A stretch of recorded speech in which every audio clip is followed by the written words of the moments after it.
The new 2-player Warmachine starter set is here. We will take a look inside the box and see if the 12 plastic miniatures and terrain are worth its price. Of course, we will open the box together, assemble the miniatures, and also take a closer look at the quality of each miniature. So if you want to know if the new Steamforged game's plastic crack is worth its money, stay tuned.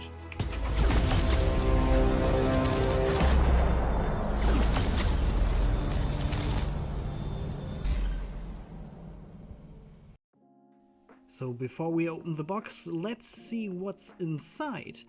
We do have a Warcaster for each faction, the Cygnar faction and also the Khador faction. We have a Warjack, a character solo and a 3-model unit per side, as well as scattered terrains, including 4 walls and 2 shallow waters or hazards. The box is fully packed with the sprues of the 12 models in a soft shell cardboard, which unfortunately is not very suitable for sprues. As you can see on the back, they are trying to escape, but I can assure that every sprue was intact and no bit was missing. So let's finally open the box together. While I wrap up the plastic, I can tell you that Warmachine is placed in the Iron Kingdoms, where powerful steam engines and arcane magics intertwine. The factions of Warmachine clash in relentless struggle for dominance, and mighty warcasters and warlocks command brutal machines and savage creatures into battle, forging the fates of their unyielding nations in the fires of war. Warmachine is a complex tabletop where your Warcaster commands a Warjack and several other units to gain dominance on the battlefield. It's a quite old tabletop game which got a revamp with a new MK4 range. Inside the box there are 6 sprues containing the 12 miniatures and scatter terrain.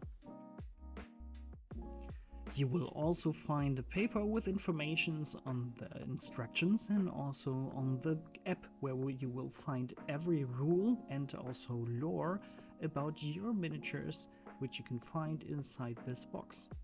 Speaking of the app, let's take a closer look inside the app and the rules of the miniatures inside this box.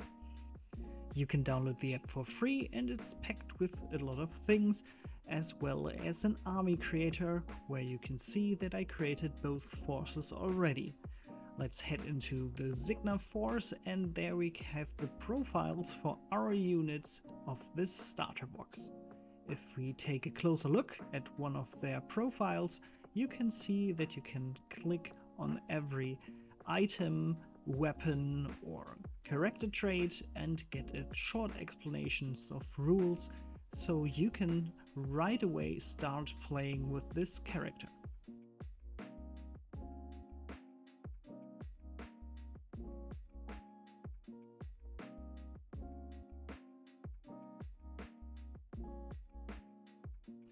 Adding new units to this existing force is pretty easy, and the app itself has a lot of other things to explore, like cards of the Warmachine Hordes era or even lore.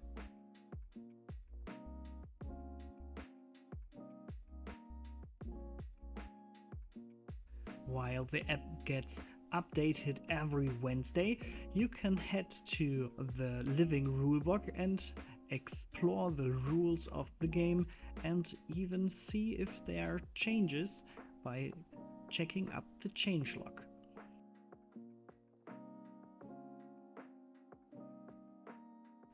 But before we can start playing, we have to build some models. And to build them, you need some supplies, which you can get in your local hobby store if you got them not already at home. You need a clipper, a cutting knife or mold line remover, and I would highly recommend for this set to get some plastic glue. I also recommend some blue tack for sub-assemblies.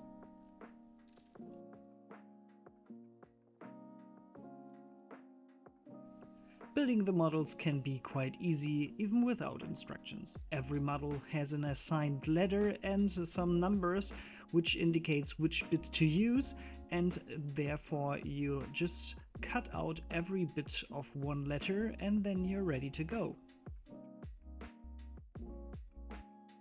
Usually the MK4 range comes in 3D printed resin miniatures. Usually they're like 3 parts, and now you have like 22 bits on some models, and you do have to remove mold lines instead of supports to get the models done.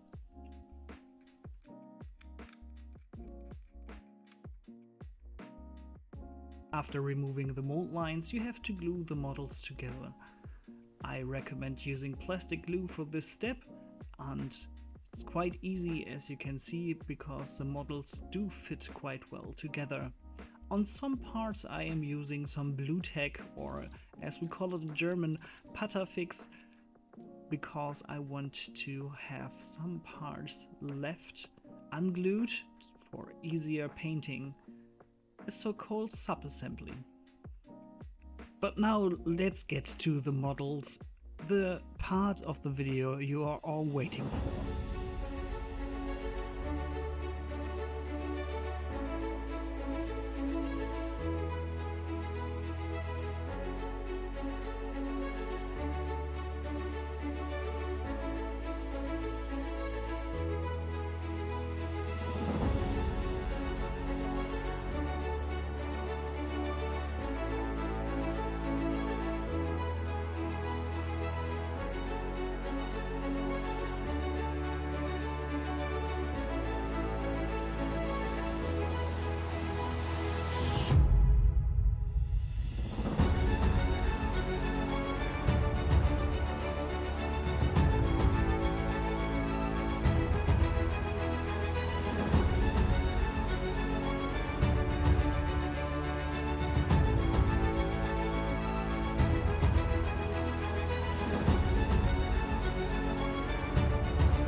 Okay, now that you've seen the box and the miniatures, let's talk about if the box is worth buying or not.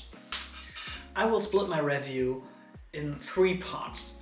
At first I will talk about the miniatures, the quality of the miniatures and the assembly and stuff like this. After that I will talk about the benefit of this box for new players and for advanced players. If you liked that video so far, consider subscribing to my channel and really helping me out growing here on YouTube. Okay, let's talk about the miniatures. Even though I hadn't had the chance to download the instructions because I got this box early, I was able to assemble every mini without an issue. The only issue I had was with the lens on the Cygnar Warmachine Warjack, because I didn't know where to put the lens and didn't recognize that the lens was part of his head. Just after I watched another review, I got hang of it and I had to do a little plastic surgery to get it right.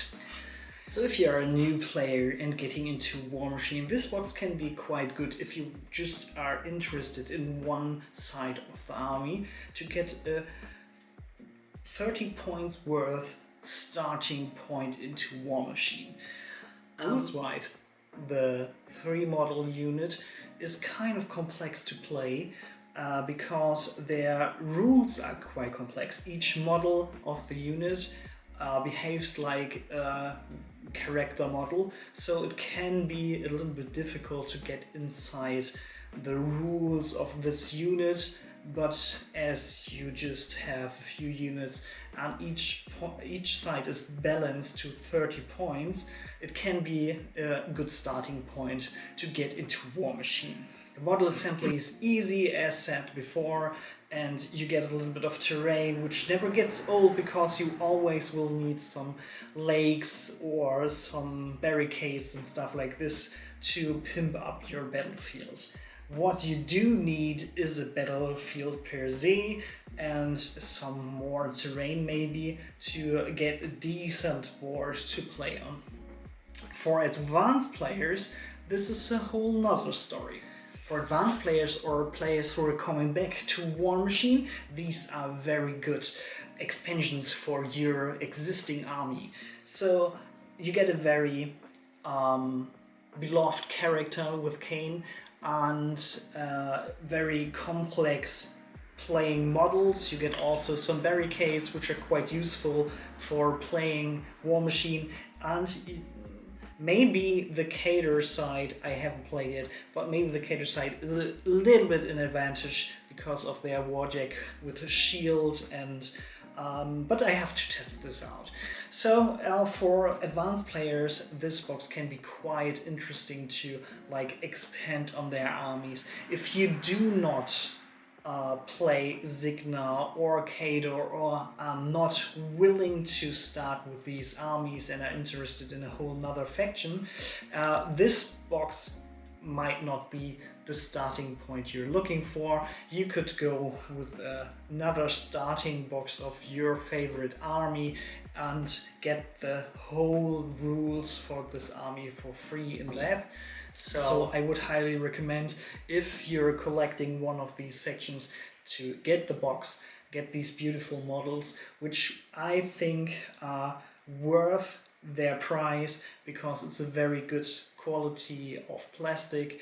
Of course, as said, you have some more work to do compared to the 3D printed models, but in general you will have a lot of fun with these miniatures, and they come with some conversion possibilities, like on Kane where you can swap the gun hands, or on other models where you can leave bits to make the bazooka not shooting or stuff like this. And I think it's a great starting point to get into Warmachine, even though if the models are quite complex rules-wise, or to expand your armies. And I think that's a good conclusion to end this video. So thanks for watching, and if you like to see more of these armies and how I paint them, and more of the models in their finished status quo, then hit the subscribe button and stay tuned for more Warmachine content, because I really like the game and I'm happy that Steamforged Games got into it and will get Warmachine to new heights, and we will see what the future will bring, and I hope you will stay to play Warmachine. Okay.